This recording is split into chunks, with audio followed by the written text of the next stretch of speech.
2003 में शॉर्ट में बताइए आपने क्या किया?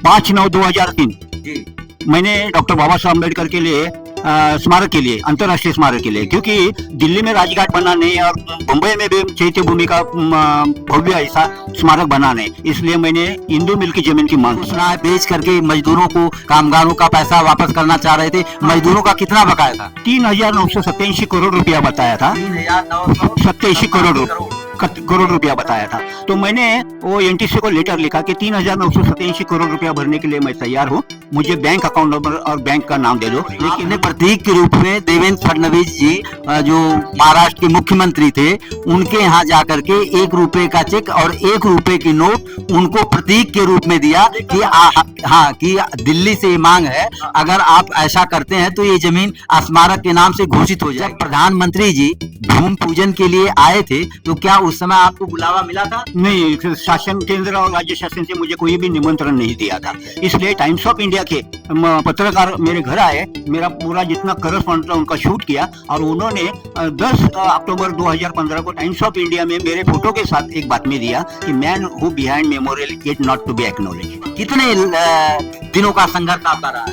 अभी 2005-9-2003 से कल तक अप्रैल 2025 तक मेरा करस्पॉन्डेंस चालू है। हम साथी यूट्यूब चैनल से जितेंद्र हरिपांडे इस समय मुंबई स्थित अंधेरी स्टेशन के पास भारतीय कम्युनिस्ट पार्टी मार्क्सवादी के कार्यालय में हैं। हमारे साथ चंद्रकांत भंडारे जी मौजूद हैं, जिन्होंने अंबेडकर स्मारक के लिए 2003 से लेकर के 2017-18 तक लगातार संघर्ष किया है, जिसे महाराष्ट्र ही नहीं पूरे देश के लोग जानते हैं और बहुत सारे ऐसे लोग भी हैं जो इनके बारे में नहीं जानते। आज हम इनसे इनके परिचय के साथ उस संबंध में कुछ बातचीत करना चाहेंगे। भंडारे जी, हम आपसे ये जानना चाहते हैं, जो चैत्य भूमि है उससे मात्र 200 मीटर के बगल में इंदू मिल जो 12 एकड़ में है, जिसकी आपने चर्चा किया है, 2003 में शॉर्ट में बताइए आपने क्या किया? 5/9/2003 जी मैंने डॉक्टर बाबा साहब अम्बेडकर के लिए स्मारक के लिए, अंतर्राष्ट्रीय स्मारक के लिए, क्योंकि दिल्ली में राजघाट बना नहीं और मुंबई में भी चैत्य भूमि का भव्य ऐसा स्मारक बना नहीं, इसलिए मैंने इंदू मिल की जमीन की मांग की। 5/9/2003 से आज 2025 तक मैं उनका फॉलोअप ले रहा हूँ। वो जमीन मिलाने के लिए मैंने रास्ते पर उतर कर मैंने संघर्ष नहीं की, लेकिन पेन के माध्यम से मैंने बहुत बड़ा संघर्ष किया है। और 5/9/2003 से जो हमने लेटर लिखा था केंद्र राज्य शासन का और जो जितना भी राजनीतिक दल है उनके बड़े बड़े अधिकारी को, तो उन्होंने सबसे पहले मेरे मांग की जो दखल है वो वीपी सिंह साहब ने ली थी। गोपाल भूखंडे नाम के एक आमदार थे, एमएलए थे, उन्होंने लिया था। बाद में चौहान करके ये है एमएलए थी, उन्होंने लिया है। उसके बाद कंटिन्यू मेरा पत्रव्यवहार चालू था। कौन कौन लोग थे एमएलए यहाँ जो आपका सहयोग थे? अबू आसिम आजमी जो आज भी एमएलए सपा से, हाँ, उन्होंने हमारा मेरे पत्र की मांग की दखल ली है। उसके बाद महाराष्ट्र के और केंद्र के सभी लोगों को मैं पत्रव्यवहार करता था, लेकिन आपने जो पत्र लिखा उसका क्या जवाब आपको मिला था? मुझे पहला जवाब तो ऐसा मिला कि जो भारत सरकार के जो minister of law and justice department है, उन्होंने पहला कॉग्निजेंस लिया। उन्होंने महाराष्ट्र शासन के चीफ सेक्रेटरी को लिखा कि ये जमीन जो है इंदू मिल की आपके स्टेट में आती है, आपने एक्शन लेना है और एप्लीकेंट को, अर्जदार को इंटीमेशन देना है। उसके बाद ये पॉलिटिशियन में वीपी सिंह साहब ने कॉग्निजेंस लिया था, गोपाल दोखंडे साहब, विश्वनाथ प्रधानमंत्री ने लिया था, गोपाल दोखंडे लिया था, और अबू आजमी साहब ने लिया था। तो वो तो ऐसा उसके बाद क्या हुआ, आपको क्या जवाब मिला? एनटीसी के माध्यम से जवाब मिला कि हम ये जमीन बेचना बाबा साहब के स्मारक के लिए रखना उचित नहीं होगा, क्योंकि कामगार जो है उनका पेमेंट का देना है, जगह का असेसमेंट बाकी है, टैक्सेस बाकी है, तो बाबा साहब के अंतर्राष्ट्रीय स्मारक के लिए ये जमीन रिजर्व रखना उचित होगा नहीं। वो एनटीसी, नेशनल टेक्सटाइल्स कॉर्पोरेशन, ये क्या करना, उस जमीन को सुना है बेच करके मजदूरों को, कामगारों का पैसा वापस करना चाह रहे थे। मजदूरों का कितना बकाया था? 3,987 करोड़ रुपया बताया था। 3,987 करोड़ रुपया बताया था। तो मैंने वो एनटीसी को लेटर लिखा कि 3,987 करोड़ रुपया भरने के लिए मैं तैयार हूँ, मुझे बैंक अकाउंट नंबर और बैंक का नाम दे दो, लेकिन हम ये जमीन किसी की को बेचने नहीं देंगे और खरीदने भी नहीं देंगे। बड़ी बात है, आप एक डाक विभाग में सरकारी कर्मचारी थे, सामान्य स्थिति में ये कैसे आपने सोच लिया कि 3,987 करोड़ रुपया आप कहां से जमा करते? देखिए साहब, बाबा साहब के नाम पर लोग जान भी देने के लिए तैयार होते, तो 10-10 रुपया, 1,000 रुपया, 500 रुपया देने के लिए कोई भी राजी होंगे बाबा साहब का स्मारक के लिए, क्योंकि दिल्ली में भी राजघाट नहीं है और बंबई में भी उनका बड़ा स्मारक। आपने ये बाबा साहब के अनुयायियों या समर्थकों को देखते हुए ये हिम्मत जुटा करके एनटीसी से कहा कि वो पैसा हम भरेंगे, मुझे बैंक अकाउंट नंबर और बैंक का नाम दे। उसके बाद क्या हुआ? उसके बाद उन्होंने टेंडर निकाला कि आप टेंडर निकालते हैं, आप उसमें खरीद लो जमीन। तो मैंने उनको बोला कि हमारा बाबा साहब का जो अनुयायी है, अंबेडकर प्रेमी जनता है, वो इतना आर्थिक दृष्टिया सबल नहीं है, पावरफुल नहीं है। तो मैंने जो 2005 में आपको लेटर लिखा है कि ये जमीन का पैसा हम भरने के लिए तैयार है, मुझे बैंक अकाउंट नंबर और बैंक का नाम दे दो, तो मैं आज भी भरने के लिए तैयार है बैंक में पैसा, मुझे बैंक अकाउंट नंबर और बैंक का नाम दे दो। आगे क्या प्रयास किया आपने? आगे प्रयास कुछ नहीं, आगे 2005 के बाद क्या किया? 2005 के बाद मेरा कंटिन्यू पत्रव्यवहार केंद्र और राज्य शासन से हुआ था। उसके बाद मैं गवर्नमेंट सर्वेंट होने के नाते मैं डायरेक्टली गवर्नमेंट के खिलाफ कोर्ट में नहीं जा सकता था, इसलिए विजय कामलेकर के एक कामगार नेता थे, उनको मैंने रिक्वेस्ट किया कि ये आप कोर्ट में जनहित याचिका PIL दाखिल कीजिए। उन्होंने PIL में क्या हुआ? उस PIL में उतना ही अपना चीफ जस्टिस ने ऑर्डर दिया कि आप फॉलो अप गवर्नमेंट के पास ही ले लो इंदू मिल जमीन रिजर्व रखने के लिए। अच्छा, कोर्ट ने कहा, कोर्ट ने आदेश दिया कि राज्य सरकार और केंद्र सरकार से आप पीछा करो, आप अपेक्षा कीजिए, हाँ, वो कुछ करेंगे, वही कुछ। तो राज्य सरकार या केंद्र सरकार की तरफ से क्या पहलू? तो राज्य सरकार के जो मुख्यमंत्री थे पृथ्वीराज चौहान साहब, उन्होंने 2011 में रेजुलेशन पास किया कि केंद्र सरकार ने ये जमीन रिजर्व रखो, उनका जो नेशनल मोन्यूमेंट बांधने का जो खर्चा है, निर्माण करने का, वो महाराष्ट्र शासन करेगी। तो उसके बाद वो रेजुलेशन दोनों हाउस में पास करके महाराष्ट्र के किस साल में? 2011 में। 2011 में हाँ, रेजुलेशन पास हुआ यहाँ महाराष्ट्र गवर्नमेंट ने, और वो वही रेजुलेशन को प्रिंसिपली एक्सेप्ट किया है डॉक्टर मनमोहन सिंह जी 2011 में जी। उसके बाद तो मनमोहन सिंह उस समय देश के प्रधानमंत्री थे, तो उनका क्या प्रयास हुआ उस पर? उसके ऊपर उन्होंने एक बिल बनाया जी, डॉक्टर भीमराव रामजी अंबेडकर अंतर्राष्ट्रीय स्मारक बिल 2000 पास हुआ। वो बिल पास नहीं हुआ, क्यों? वो अभी उनकी मानसिकता थी, उन्होंने पटल पर लाया ही नहीं, हाँ। तो वो बिल रद्द हो गया। तो बाद में उसके बाद कितने दिन तक पटल पर नहीं लाया? 2 साल नहीं लाया। 2 साल नहीं, 2 साल। उसके बाद इलेक्शन हुआ देश में, 2014 लोकसभा का चुनाव हुआ। चुनाव होने के बाद नरेंद्र मोदी पंतप्रधान बन गए जी। तो मैंने उनको लेटर लिखा कि बाबा ऐसा ऐसा है, पिछले सरकार ने एक बिल बनाया है, वो बिल पास किया नहीं, उनका कानून में ये कन्वर्ट हुआ नहीं, तो ये बिल रद्द हुआ है, तो आप ये बिल को रिव्यू कीजिए और ये जमीन बाबा साहब के अंतर्राष्ट्रीय स्मारक के लिए इंदू मिल की जमीन रिजर्व रखो। तो उन्होंने 5 अप्रैल 2015 को मोदी जी ने attorney general government of India उनके पास से राय लिया कि ये जमीन अपन रख सकते हैं क्या? तो अटॉर्नी जनरल ने राय दिया कि ये जमीन स्टूना एक्ट के अनुसार ये अपन स्टूना एक्ट जी तो उनके मुताबिक अपन ये रिजर्व रख सकते हैं। तो उन्होंने वो रिजर्व रखा। बाद में 11 अक्टूबर 2015 को 18 अक्टूबर 2015 11 अक्टूबर 2015 को वहाँ इंदू मिल के जमीन पर डॉक्टर बाबा साहब का अंतर्राष्ट्रीय स्मारक का भूमि पूजन किया। भूमि पूजन किसने किया? नरेंद्र मोदी जी, देश के प्रधानमंत्री नरेंद्र मोदी जी ने किया। उसके बाद क्या हुआ? उसके बाद केंद्र सरकार से मैंने पूछा कि ये जमीन जब रिजर्व रखा है तो उनका हमको डॉक्यूमेंटेशन दे दो। तो आपने लिखित मांगा केंद्र सरकार और राज्य शासन से। अच्छा। तो राज्य सरकार और केंद्र सरकार से आपने लिखित मांगा कि क्या इंदू मिल डॉक्टर अंबेडकर स्मारक के नाम से रिजर्व हो चुकी है? हाँ। शिलान्यास के बाद फिर क्या जवाब मिला आपको? मुझे ये केंद्र सरकार से जवाब मिला कि हमने ये जमीन आज तक रिजर्व रखी नहीं है।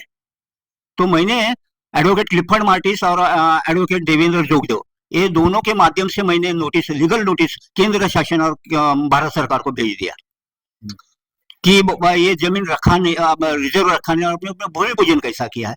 1 महीने में हमको रिप्लाई दे दो, नहीं तो हम न्यायालय में दावा दाखिल करेंगे। तो क्या हुआ? तो बाद में 1 महीने के अंदर उन्होंने रिप्लाई दिया जी कि हम हमारा प्रयास चालू है। हाँ। महाराष्ट्र गवर्नमेंट ने हमको उस जमीन की कीमत है वो देने का है और हम जमीन उनको दे देंगे। एनटीसी ने कहा या कपड़ा उद्योग वस्त्र उद्योग मंत्रालय ने कहा। तो क्या हुआ? तो ये इन्होंने महाराष्ट्र शासन ने उसके ऊपर कोई ध्यान दिया नहीं। वो केंद्र सरकार का जो वस्त्र उद्योग मंत्री था यहाँ मंत्रालय में आके उन्होंने एक स्टेटमेंट जारी किया पत्रकार में कि महाराष्ट्र गवर्नमेंट ने हमको जो एमओए था उसके मुताबिक हमको पैसा भी दिया नहीं जमीन का और टीडीआर भी दिया नहीं, तो ये हमको मिलना चाहिए।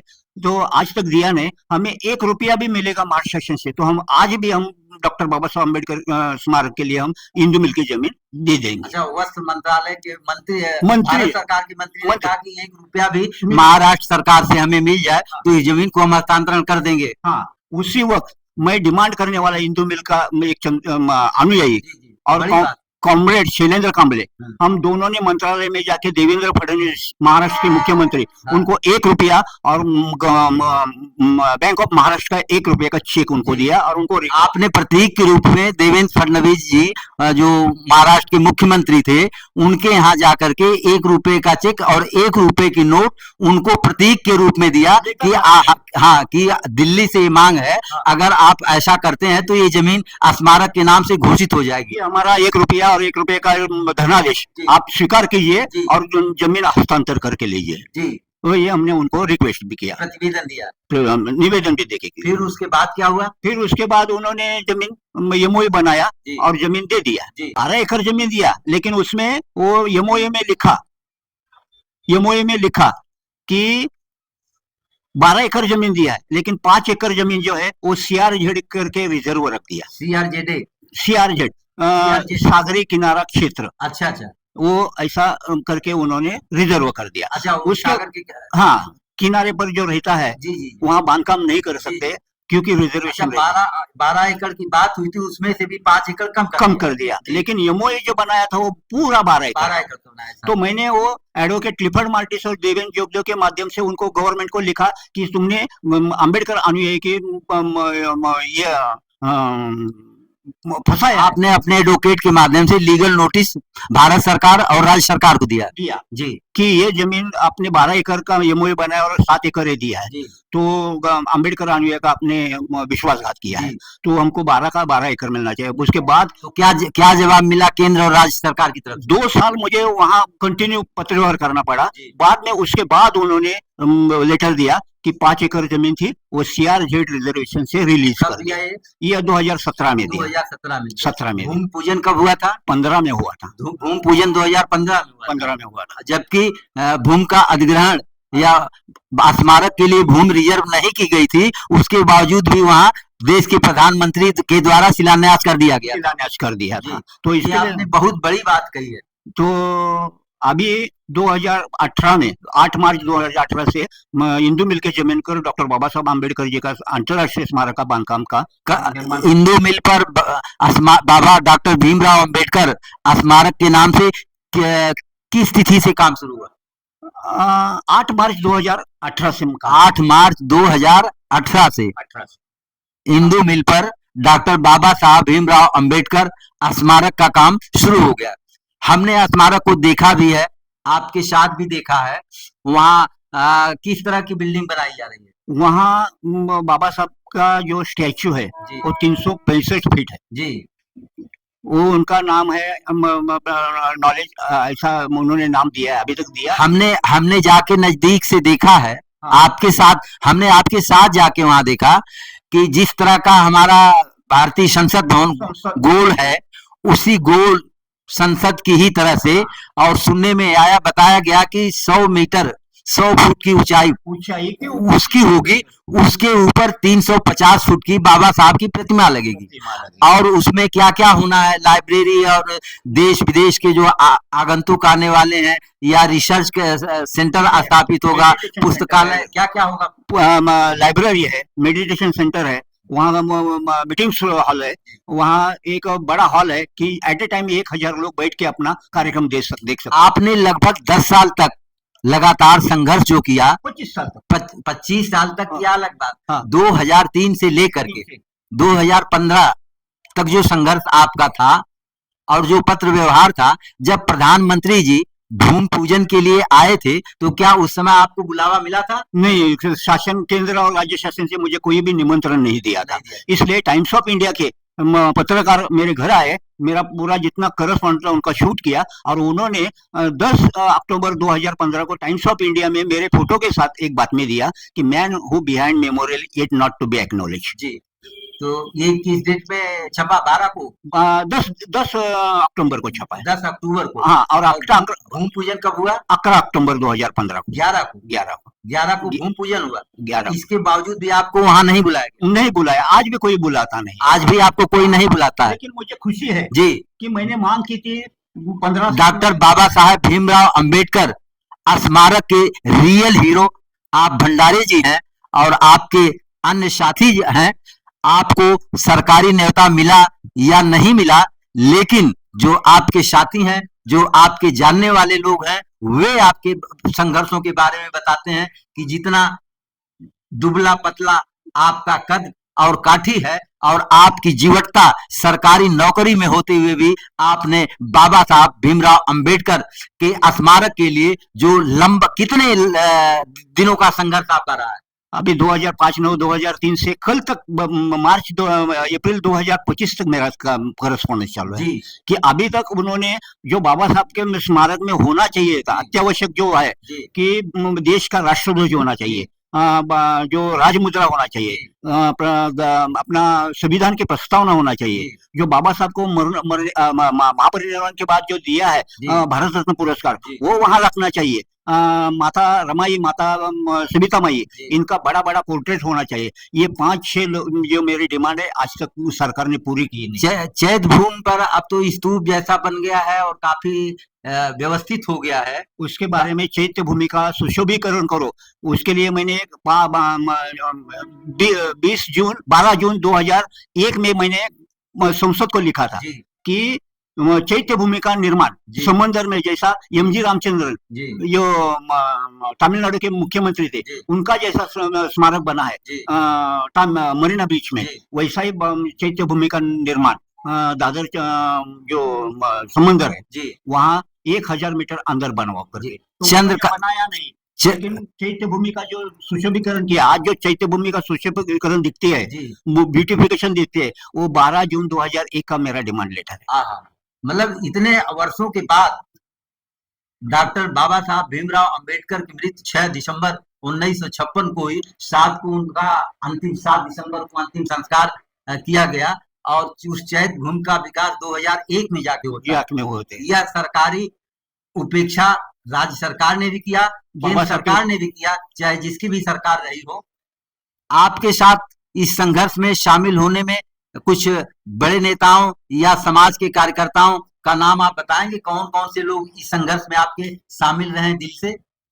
यहाँ तो किसी भी पॉलिटिशियन पार्टी है जितना महाराष्ट्र में, जी किसी ने भी मुझे सपोर्ट दिया जी नहीं। जी लेकिन जो भारतीय कम्युनिस्ट पार्टी के जी कॉमरेड वासुदेव वासुदेव आचार्य, आचार्य, सीताराम येचुरी जी, सीताराम येचुरी सीपीएम के हाँ महासचिव थे, जो हाँ अब नहीं है। हाँ, अपने सोलापुर के आमदार है एमएलए जी अड़म मस्तर। जी महाराष्ट्र के में है कॉमरेड शैलेंद्र कांबले, सुबोध मोरे, जी और अन्य जितने भी मुंबई में जितने भी कॉमरेड है, जो क्रियाशील कॉमरेड है। दिल्ली में कम्युनिस्ट पार्टी ऑफ इंडिया के महासचिव डी राजा से भी आपने मिला जी था? राजा से मिला, तपन सेन से मिला था। जी उन्होंने हाउस में क्वेश्चन रेज किए हैं, जी जी हाउस में क्वेश्चन रेज जी किया जी कि हिंदू मिल की जमीन बाबा साहब के स्मारक के लिए जी रिजर्व रखो जी करके। जी उन्होंने बहुत से हमको योगदान दिया है, जी सहयोग दिया है, जी। हम उनका आभार मानते हैं। हमारे साथ कल से कुट्टी जी हैं। हाँ, कुट्टी जी जैसे लोगों का क्या योगदान है आपके इन संघर्षों में? वो तो जब भी से 2011 से वो कुट्टी साहब, शैलेंद्र कांबले,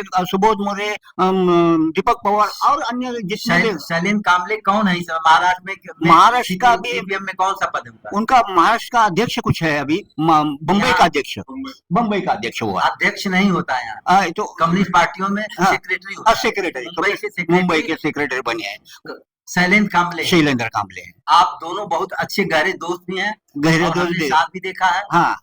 आप डॉक्टर बाबा साहब भीमराव अंबेडकर का जो भव्य स्मारक बन रहा है, और इसके लिए जो आपने प्रयास किया है देश की जनता से या हमारे साथी यूट्यूब के माध्यम से, आप क्या संदेश देना चाहते हैं बाबा के अनुयायियों से, बाबा के समर्थकों से, कि बाबा के का जो इतिहास रहा है, बाबा ने जो कुछ कहा है, उनके रास्ते पर कैसे चला जाए और किस तरह से अंबेडकरवादी और जनवादी रास्ते को मजबूत किया जाए, इस पर आपका क्या कहना? देखिए, बाबा साहब का स्मारक के लिए मैं आज 22 साल मैं फाइट कर रहा हूँ।